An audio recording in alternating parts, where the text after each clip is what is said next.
미국에 와서 좀 미스하는 것이 한국의 산들입니다. 한국은 산들이 굉장히 많죠. 국토의 약 70%가 산지로 이루어져 있으니까 다양한 산맥과 산들이 이렇게 분포되어 있습니다.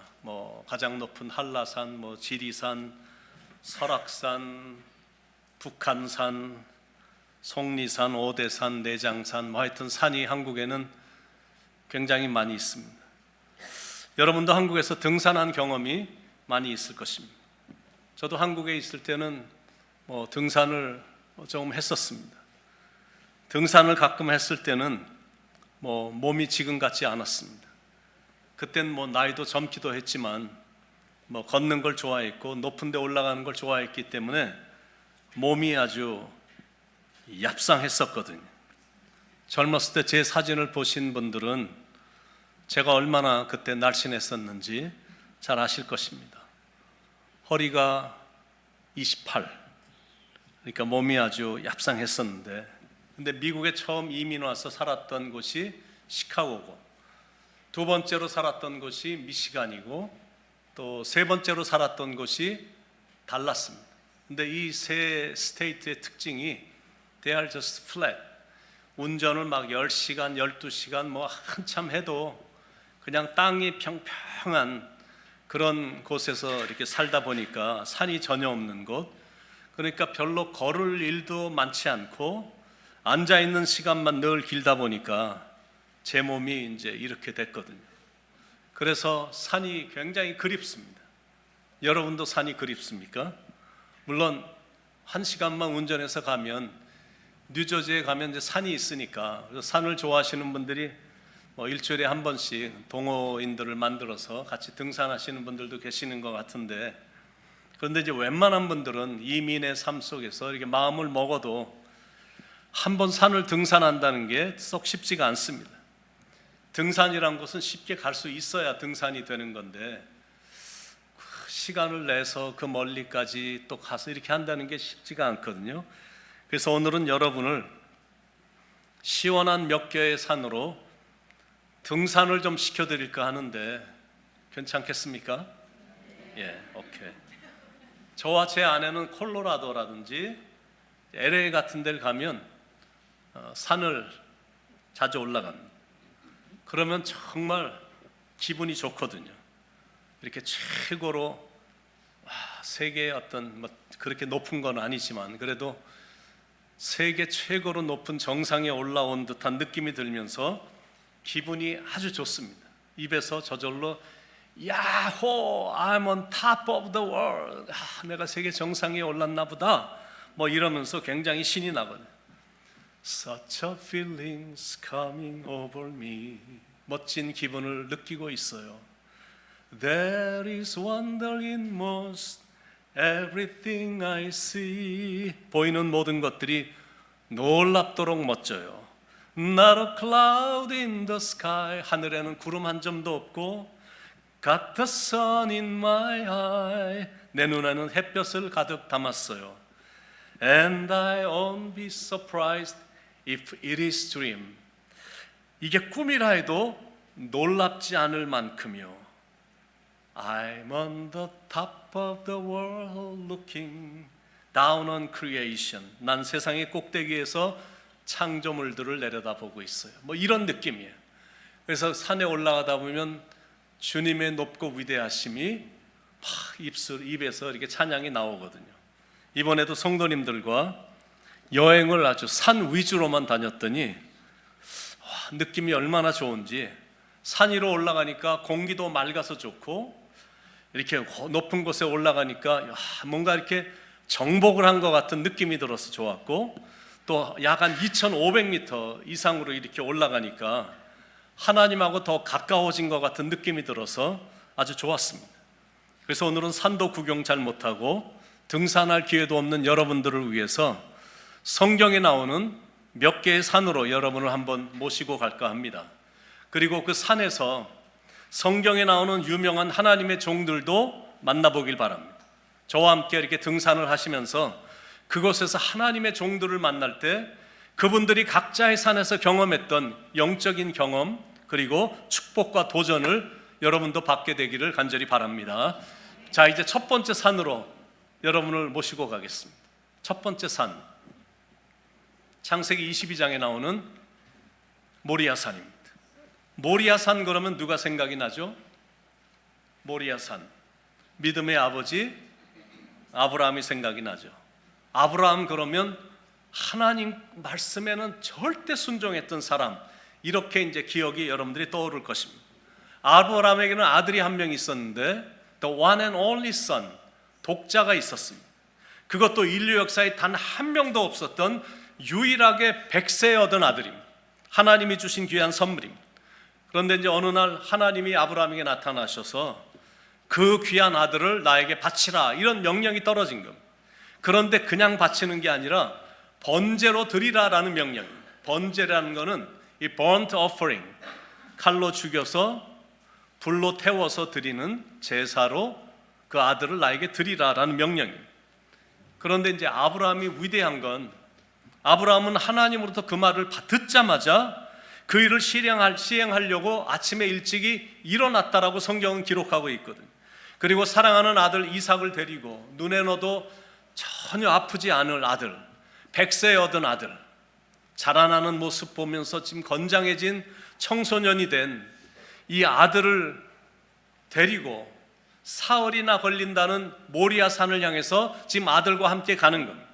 사흘이 지나자 그들은 모리아산에 도착을 했고, 도착하자마자 아브라함은 잴 것도 없이 건장한 아들 이삭을 즉시 결박했고 손을 내밀어 칼을 잡아 아들 이삭을 죽이려고 했습니다.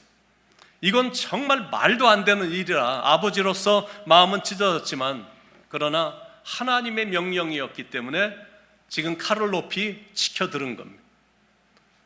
There was 100% absolute obedience to God. 하나님께 이거는 100% 절대 순종을 하는 그런 모습이거든요. 하나님께 핑계를 대지도 않았고 하나님께 따지지도 않았고 그리고 주저하지도 않았습니다. 하나님의 명령이었기 때문에 하나님이 하라고 하시는 대로 즉시 잴 것도 없이 순종했다라는 거예요. 우리는 모리아산에서 이 보이지 않는 믿음, 즉 속 안에 있는 믿음, invisible, 보이지 않고, and internal faith, 내 안에 있는 그 믿음은 밖으로, externally, 밖으로 표현이 돼야 된다라는 교훈을 받게 되는 겁니다. 아브라함이 지금 그 일을 한 거거든요. 물론 아브라함도 사람인지라, 그리고 나이도 100살이 훨씬 넘었기 때문에 부족한 점도 종종 튀어나왔고 실수도 저질렀습니다. 그런데 우리가 아브라함을 위대한 믿음의 사람으로 보는 것은 결정적일 때 정금과 같은 믿음을 보여주었기 때문에 아브라함은 정말 위대하구나, 이런 생각이 드는 거거든요. 보통 사람은 할 수 없는 그 일을 아브라함은 했습니다. 그래서 믿음의 아버지가 된 거예요. 자, 그러면 질문입니다. 우리의 믿음은 대체 어느 정도일까? 어느 정도나 우리는 하나님의 말씀에 순종할까? 혹시 이런 식일 때가 있지 않습니까? God, if you do it for me, 하나님이 저를 위해서 그 일을 해주시면 I'll do that for you. 내가 그 일을 하나님을 위해서 해드릴게요. 뭐 이런 식. God, if you give me this, 하나님이 저에게 이걸 주시면 I'll give that to you. 하나님, 제가 그걸 하나님께 드릴게요. 혹시 이 정도의 믿음은 아니냐라는 거예요. 하나님, 제가 이번에 한번 11조를 드려보려고 하는데요, 저에게 축복을 안 주시면 저는 앞으로 절대로 11조 안 드립니다. 뭐 이런 식. 하나님이 병을 낫게 해주신다면 제가 하나님을 더 잘 섬기겠습니다. 뭔가 이렇게 조건이 있지 않냐라는 거예요. 주님, 제가 하나님이 원하시는 거 제가 다 할 건데요, 그런데 이것만 빼놓고 하겠습니다. 주님, 제가 선교를 위해서라면 어느 나라든 다 갈 텐데, 그런데 그 나라만은 제가 절대 못 가요. 주님, 제가 무엇인지 다 바칠 수 있는데, 그런데 이것만은 못 바치니까 이해해 주실 거죠? 주님, 제가 다 용서하겠는데 그 사람만은 용서 못 하겠어요. 하나님이 이것만큼은 저에게 요구하지 말아주세요. 혹시 이런 식은 아니냐라는 거예요. 항상 조건적이지 않냐라는 거예요. 만약 그렇다면 그거는 불순종입니다. 만약 우리의 신앙의 레벨이 그 정도라면 우리는 모리아산으로 올라갈 필요가 있습니다. 거기서 순종의 사람, 믿음의 사람인 아브라함을 만날 필요가 있습니다. 거기서 아브라함으로부터 절대 순종이란 게 무엇인지를 배울 필요가 있다는 것.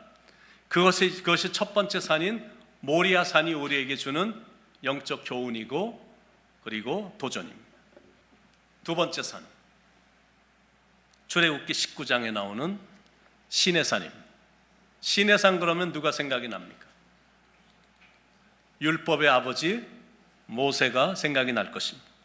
모세는 시내산에 올라가서 40일간 금식 기도를 하면서 깊은 영적 체험을 했습니다.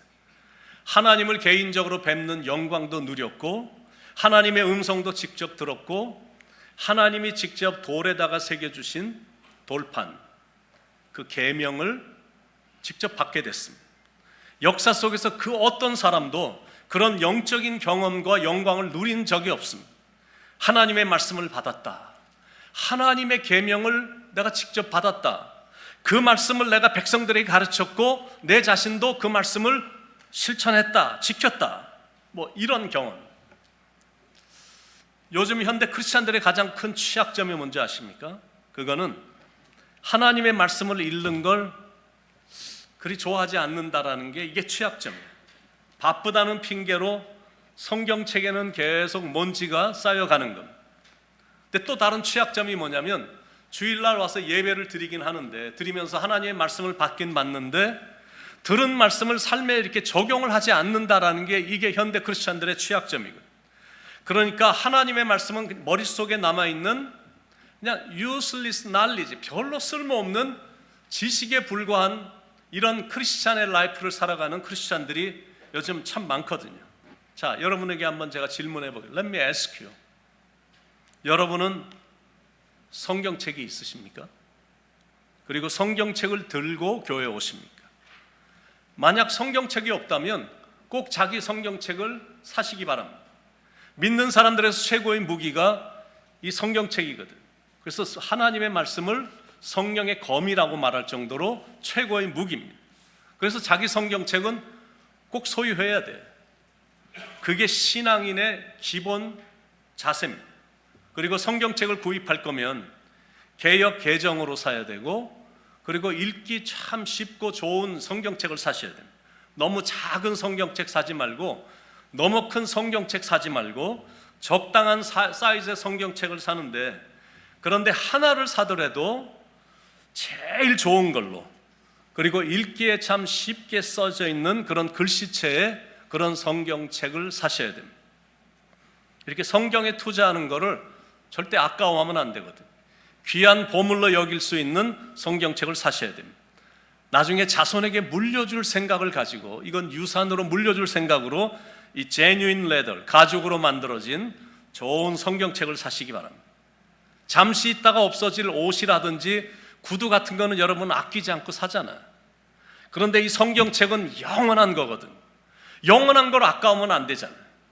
혹시 성경책을 사시는데 도움이 필요하면 제가 여러분을 아주 정성껏 도와드리겠습니다. 우리 교회 성도님들은 100% 자기 성경책을 들고 다니셔야 됩니다. 아멘이시죠? 동의하시죠? 제가 별걸 다 설교 시간에 말을 해야 돼서 지금 11년째 되는 교회 설교 시간에 성경책 사라고 하는 말까지 해야 되니까 이게 참 고민스러운데, 그 이유가 뭐냐면 하도 전화기로 성경을 보는 사람들이 많아졌기 때문이에요. 물론 안 보는 것보다 낫지만 예배 시간에 전화기 안에 들어있는 성경을 읽는 건 정말 전혀 은혜롭지가 않거든. 우리의 영혼의 건강을 유지하기 위해서 우리는 시내산을 자주 등산해야 됩니다. 그곳에서 우리가 모세도 만나고 모세가 경험했던 하나님의 말씀도 체험해야 됩니다. 그리고 또 한 가지는 제일 좋은 건 하루에 3장 내지 4장을 읽는 거거든. 그런데 현실은 그게 쉽지가 않으니까 3장 4장 읽으면 1년에 성경책 한 권 다 필독할 수 있습니다. 다 읽을 수 있습니다. 아무리 해도 현실에서는 이게 실현이 잘 안 되니까 그냥 하루에 한 장만이라도, 미니멈 한 장만이라도 이제 읽자라고 제가 이제 권면을 해보는 거예요. 우리가 하루에 한 장은 읽을 수 있잖아. 그런데 그것만이라도 꾸준히 하면 I guarantee you this will change your life. 여러분의 인생이 완전히 바뀌어질 거거든. 하루에 한 장만 읽어도 this will change your personality. 여러분의 인격이 정말로 좋은 인격의 사람으로 바뀌게 될 거거든요. A chapter a day, 하루에 한 장만 읽어도 will keep the devil away, 마귀를 물리칠 수가 있거든요. And you will overcome temptation without any problem, 어떤 문제 없이 사탄 마귀의 유혹, 계교를 충분히 이길 수 있거든요. 왜 우리가 신앙생활하면서 약하다고 이렇게 느껴지냐면, 왜 우리가 이렇게 종종 무력함이 느껴지냐면, 왜 우리는 자꾸 넘어지고 쓰러지고 삐치고 흔들리고 지극히 작은 일인데도 이렇게 원망을 하게 됐냐면, 이유는 너무 간단한 것, 먹지 않기 때문이야. 무엇을? 하나님의 말씀을 먹지 않기 때문에 그렇습니다. 하나님의 말씀 안에는 우리가 필요한 영적인 비타민이 다 들어있거든. 근데 그걸 안 먹으니까 we feel sick, 자꾸 아픔이 있는 거야. 그리고 we feel weak, 이렇게 자꾸 연약함이 느껴지는 거거든. 요즘 사람들이 먹는 그 비타민 종류들도 보니까 거의 뭐 A, B, C, D, E, F, G야. 비타민 A, 비타민 B에도 종류가 얼마나 많은지 B1, B2, B3, B5, B6, B7, B9, B12, 바이타민 C, 바이타민 D, 바이타민 E, 바이타민 K, 하여튼 몸에 좋다는 건 다 먹고 있거든. 거기에다가 인삼, 홍삼, 산삼, 게브랄티, 뭐 로얄 젤리, 뭐 아미노산, 와, 밥을 안 먹어도 되겠더라고. 그렇게 비싼 약들을 그렇게도 많이 먹으니 얼마나 배가 부르겠냐라는 거예요. 그런데 이 하나님의 말씀 안에, 이 성경책 안에는 우리가 필요한 영적인 비타민이 다 들어있거든. 그런데 먹질 않으니까 영적인 영양실조에 걸리는 거예요. malnutrition에 걸리는 겁니다. 그런데 또 하나는 먹기는 먹는데 먹고 나서 가만히 있는 거야. 즉 실천을 안 하니까 이게 소화불량이 되는 거예요. indigestion, 이게 소화불량이 자꾸 되는 거예요. 신의 산이 우리에게 전달해주는 잔잔한 도전이 있습니다. 말씀에 집중하라, 말씀을 붙잡아라, 그리고 말씀을 실천하라, 그거예요. 천지는 없어지겠으나 내 말은 없어지지 아니하리라. 그만큼 하나님의 말씀은 대단한 거거든. 그러니까 우리가 말씀대로 말씀을 붙잡고만 살면 진짜 복된 길이 펼쳐지는 겁니다. 왜 현대인들이 하나님의 말씀은 멀리하고 인터넷이나 AI를 통해서 챗 GPT 이런 거를 통해서 지식과 정보를 얻으라고 하냐면 너무나 상세하게 다 잘 알려주기 때문에 그렇습니다. 그런데 거기에 숨겨져 있는 해악이 뭐냐면 단추만 몇 개만 치면 내가 원하는 정보를 그냥 금방 다 알려주거든.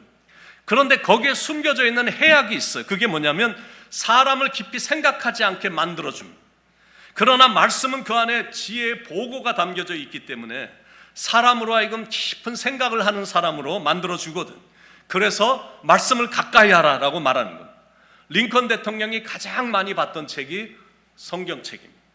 그러니까 노예 해방이라는 위대한 일을 감당할 수가 있었던 겁니다. 요즘은 사람들이 지식과 정보가 힘이다라고 말을 하지만 더 큰 힘이 있습니다. 자기 성찰, 그리고 말씀 묵상이에요. 자기 성찰을 하는 시간을 갖는 겁니다. 그러면서 침묵의 시간을 갖는 거예요. 침묵을 가지면 그 침묵이 고요함이 있어요. 그리고 고요함 속에서 내가 평강을 누리게 되거든요. 그런 과정을 통해 더 깊은 말을 할 수가 있는 겁니다. 게다가 거기 말씀 묵상까지 이어지니까 삶의 지혜를 더하는 거거든. 그것만이 사람을 변화시키고 그렇게 해서 변화된 사람만이 이 세상을 변화시키는 겁니다.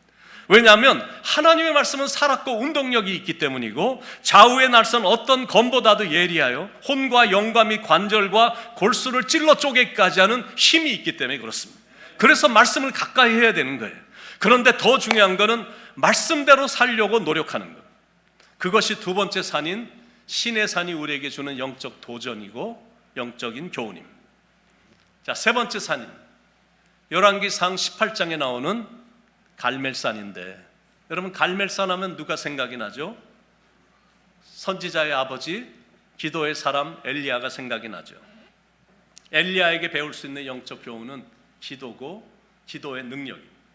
갈멜산에서 엘리야는 지금 이 바알의 선지자 450명과 아세라를 섬기는 이 선지자 400명과 지금 세계의 대결을 벌이고 있는 겁니다.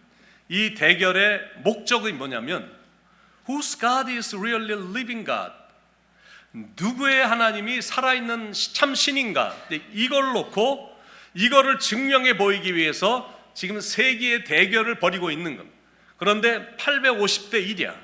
850명과 엘리야 선지자 한 명과 싸우는, 상대가 안 되는 숫자인 겁니다. 그런데도 엘리야는 전혀 위축되지 않았습니다. 왜냐하면 자기만 참신을 믿는 선지자였기 때문에 그렇습니다. 드디어 세기의 대결이 시작이 되자 먼저 850명의 거짓 선지자들이 자기 신에게 열심히 기도를 하기 시작했습니다. 하늘에서 불을 내려주시기를 간구하면서 열심히 기도를 했는데 결과는 말할 것도 없이 엘리야의 승리였습니다. 그것도 엘리야의 대승리였고 그들은 대참패를 당했다는, 이거는 기도의 능력에 의한 결과인 겁니다. 여러분, 인생을 살다 보면 종종 연약해질 때가 있죠. 신앙생활은 하긴 하는데 그래도 이상하게 자기 자신이 한없이 작고 초라하고 약하다고 느낄 때가 있을 것입니다. 그때는 갈멜산에 올라가셔야 됩니다. 거기서 엘리야처럼 무릎을 꿇으셔야 돼요. 왜 믿는 사람들이 사탄에게 힘없이 무너지냐면 기도를 안 하거나 기도 생활이 너무 약하기 때문이에요. 그래서 여러분은 얼만큼 기도하십니까? 몇 시간을 기도하십니까? 아니면 몇 분을 기도하십니까? 우리 교회는 그래도 감사한 게 많아서 우리 교회는 기도하는 분들이 꽤 많이 계셔서 이 부분은 참 괜찮은 것 같은데, 그런데 혹시 기도를 해야 되는데 기도를 쉬고 있는 분이 계시다면 다시 기도를 시작하기 바랍니다. 왜냐하면 기도 없이는 정말 힘이 없기 때문이에요. 기도가 없으면 이상하게 삶이 자꾸 절망스러운 거야. 인생도 어두워지고 앞도 캄캄해지고 길도 안 보이고 어깨에 힘도 안 가는 거야. 그런데 기도하면 신기하게 달라지거든. 그래서 기도해야 되는 겁니다. 교회 임원이 됐으면, 그리고 교회에 이 샘물장이 됐거나 샘물을 인도하는 인도자가 됐다면 솔선수범해서 기도하고, 일이 많아서 주중 새벽 기도는 못 온다 할지라도 최소한 토요 새벽 기도는 올 수 있잖아. 그리고 금요 저녁에도 시간을 낼 수 있잖아. 아니면 집에 가는 길에 잠깐 교회에 들려서 기도하고 갈 수 있잖아. 혹시 기도가 필요해서 교회 열쇠가 필요하다면 제가 그런 분에겐 다 열쇠를 드릴 거거든요. 기도라는 게 그만큼 중요하기 때문에 그렇습니다.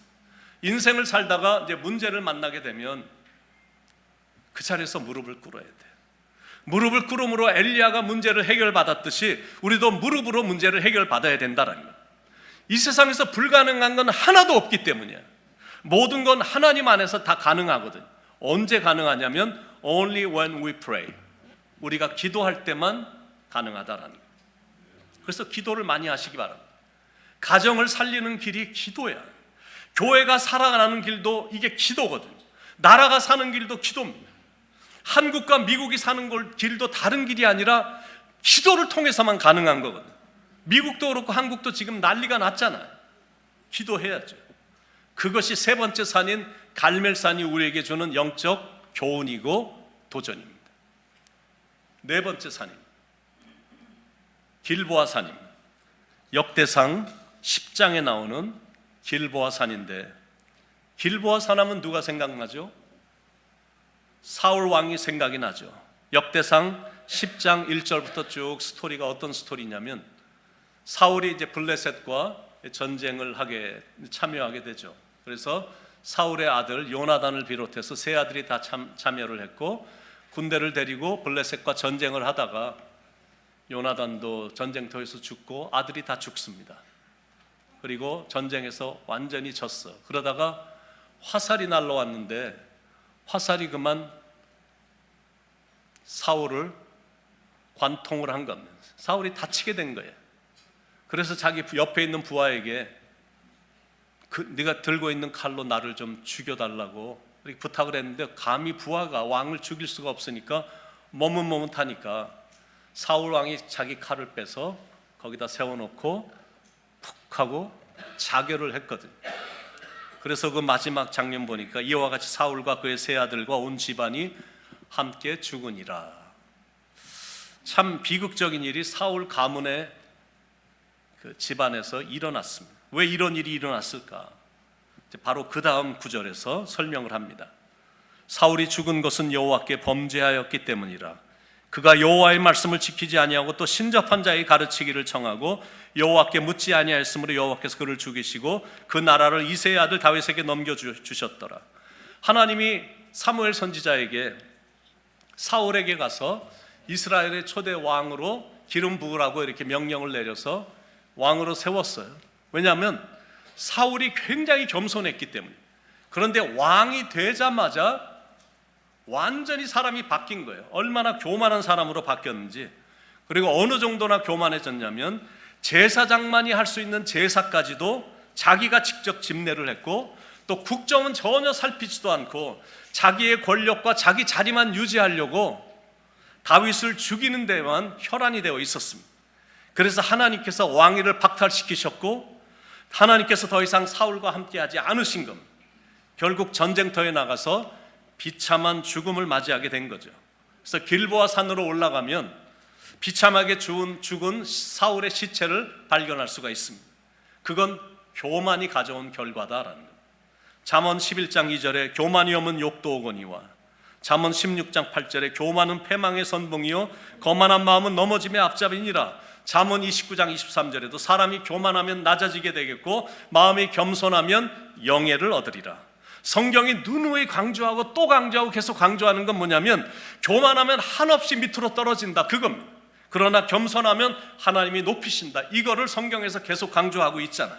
빌립보서 2장 9절에서도 예수님이 자기 자신을 낮추시니까 하나님이 그를 지극히 높여 모든 이름 위에 뛰어난 이름을 주시고, 그리고 모든 만물들로 하여금 예수님 앞에 무릎 꿇게 하시고 이렇게 한없이 높여주셨거든.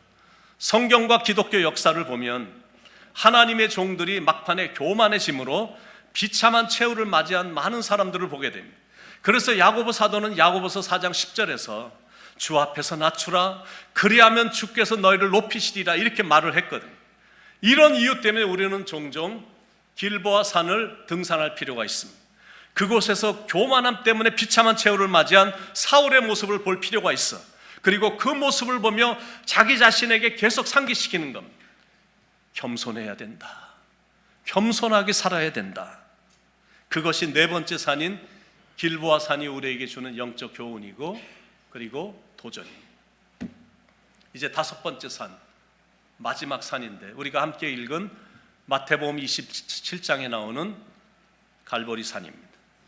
자, 갈보리 산 하면 누가 생각이 나죠? 예수님이 생각이 나죠. 예수님에게서 배울 수 있는 것은 희생, sacrifice. 예수님은 우리 죄를 대속해 주시기 위해서 이 땅에 내려오셨고 우리를 구원하시기 위해 십자가에서 달려 돌아가셨습니다. 아무 죄도 없으신데 십자가에서 온갖 희롱과 조롱과 모욕과 심한 고통을 당하시다가 돌아가셨거든. 마태복음 27장에 우리가 읽은 데 보니까 수많은 사람들이 등장을 해요. 거기엔 대제사장들 나오고 서기관들 나오고 그리고 지나가는 사람들이 나와. 십자가에 달려 돌아간 그 장소를 지나가는 수많은 행인들이 나오는데 모든 사람들이 지나가면서 다 조롱을 하는 거예요. 다 희롱을 하는 거예요. 야야야, 하나님의 아들이라며 좀 내려와봐, 한번 보여줘봐. 다 희롱하면서 지나가는 거예요. 그런데 예수님 옆에서 십자가에 달린 강도들도 예수님을 향해서 조롱하는 정도가 아니라 막 욕을 해댔습니다. 죄가 하나도 없으셨는데 He kept silent. 예수님은 끝까지 침묵을 지키셨거든요. 억울하게 취급을 당하셨는데 No word of self-defense. 자신을 변호하는 말을 단 한마디도 안 하셨어요. 몇 명이 음모를 해서 지금 예수님이 십자가에 달리신 거거든. 대제사장들, 종교 지도자들, 사두개 이런 사람들이 모여갖고 음모를 꾸며갖고 예수님으로 하여금 십자가에 달리게 했는데, 그런데 no word of blaming others. 다른 사람을 비난하는 말이 한마디도 없으셨어요. No word of complaining. 불평도 한마디도 없어. No word of self-bragging. 대단한 일을 한 사람처럼 떠버리지 않으셨다는 이런 멋진 모습을 우리는 주님에게서 배우는 거예요.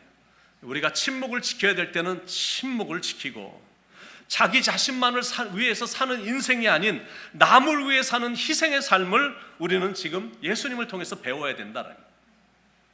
혹시 사람들이 여러분을 가리켜서 야, 참 이기적인 사람이다. 어떻게 저 사람은 자기 자신밖에 모르냐. 짠 사람이다 라고 그러면서 손가락질을 하고 있지 않을까요? 그렇다면 갈보리 산으로 올라갈 필요가 있습니다. 골고다는 히브리 말로 해골이란 뜻입니다. 골고다. 근데 이 말이 라틴어로는 갈보리야. 그래서 그 라틴어 갈보리가 영어로까지 이어진 겁니다. 캘버리, 갈보리 이렇게 된 거예요. 바로 거기서 죄도 없으신 분이 벌거벗긴 채로 피는 뚝뚝 떨어지고 고통에 몸을 떠시며 십자가에 달리신 예수님의 그 모습을 바라볼 필요가 있다라는 거예요. 우리를 향한 그 사랑 때문에 갈보리 산에서 고난당하신 그 예수님을 바라보는 거고, 거기서 예수님이 보여주신 희생의 도를 배우는 것입니다. 희생이란 게 언제 가능하냐면 누군가를 진실로 사랑하면 희생이 가능하거든. 진실로 상대방을 사랑하면 자신을 언제든지 희생시킬 수가 있습니다. 하나님께서 이 세상을 사랑하셨기 때문에 우리를 위해 독생자를 주신 거예요. 예수님이 우리를 사랑하셨기 때문에 자기 자신을 주신 거거든. 우리도 주님을 사랑한다고 말을 하고 사랑의 고백이 담긴 찬양을 부르거든. 그렇다면 입술의 고백만으로 끝나면 안 되고 주님께 뭔가를 드릴 수 있어야 되거든. 그게 참 사랑입니다. 참 사랑은 가난함도 부요함도 없어요. 괴로움도 즐거움도 주와 함께 나눠요. 나의 가장 귀한 것 그것을 주는 거예요. 이게 참사랑이에요. 그러니까 신앙은 한마디로 말한다면 희생입니다. 기독교는 희생의 종교예요. 예수님이 친히 당신을 희생하시는 아름다운 모습을 갈보리 산 위에 세워진 십자가에서 다 보여주셨거든요. 주님이 지신 그 십자가를 여러분들이 한번 바라볼 수 있길 바랍니다.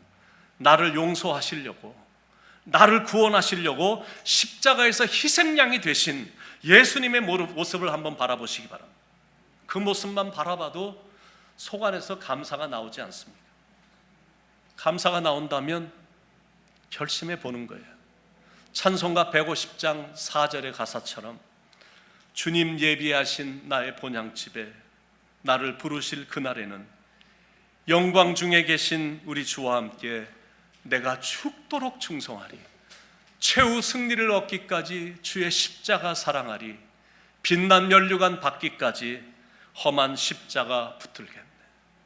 조롱하는 소리와 세상 유혹 속에도 주의 순결한 신부가 되리라. 내 생명 주님께 드리리.